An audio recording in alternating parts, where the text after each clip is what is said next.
Hey everybody, a little bit windy where I am today at Blue Sage, so maybe you'll get that wind element in the background of this video.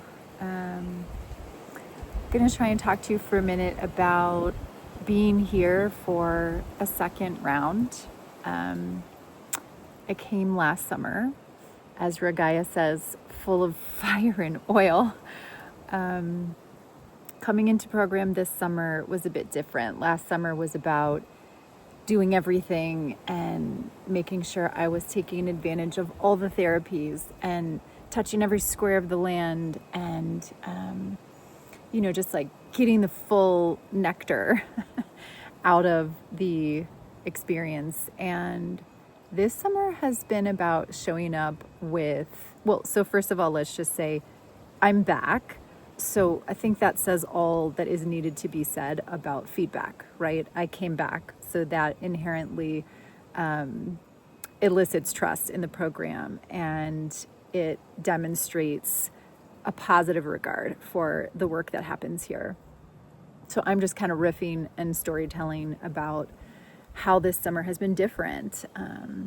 In case someone thinks, oh, once Panchakarma, that's how Panchakarma is. And as you know, we're all, first of all, very multidimensional beings, but also in constant flux and in constant change. That's like what the doshas are, right? It's just constantly going in and out of balance. And so this summer is coming in with the need for a lot more spaciousness, a lot more stillness, slowness, almost like when I use the word sedentary, which is very antithetical to who I am as a very Vata Pitta gal.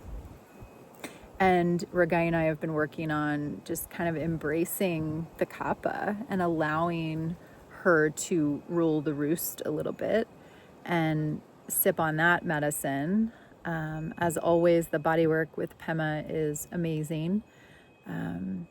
This summer, I have felt more emotional release through the body work. I have felt more energy moving through me. Probably I was more open to it this time. The one-on-one consultation with Regaya is, just hands down my fave. It's like he gets you. And he shares so much of himself in the work as well, which I really wholly appreciate. The grounds are a lovely container, as always, for any of that inertia that needed to be for me. I created a routine kind of around the slow and the still, and that included, morning stretching, but at my own pace and when I was ready to show up to my mat. Of course, included morning meditation. Every day I made sure to walk, but not with such fury and fire as I needed to last year.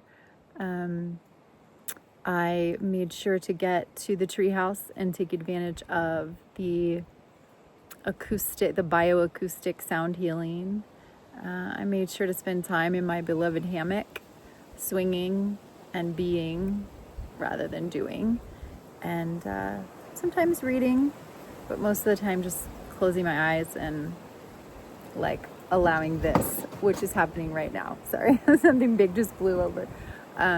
The wind, right? Just being with the elements in that way and watching the animals and being present. Every day I found my way to the red light. Every day I found my way to an evening meditation, and most of the time a stretch, and all days a sunset. And the sense of, I'm going to go to sleep and I didn't get it all right today, but I'm going to wake up tomorrow and try again and say yes to what's being offered to me. And I think that's the medicine that I'm taking with me as I continue my transition. If you watch my video from last summer, I talked a little bit about that transition I was in with my career and my fam and our residency, and so I'm going to continue with a little bit more grounding, a little bit more stillness, a little bit more slow down, so that I can kind of hear the messages that are coming through.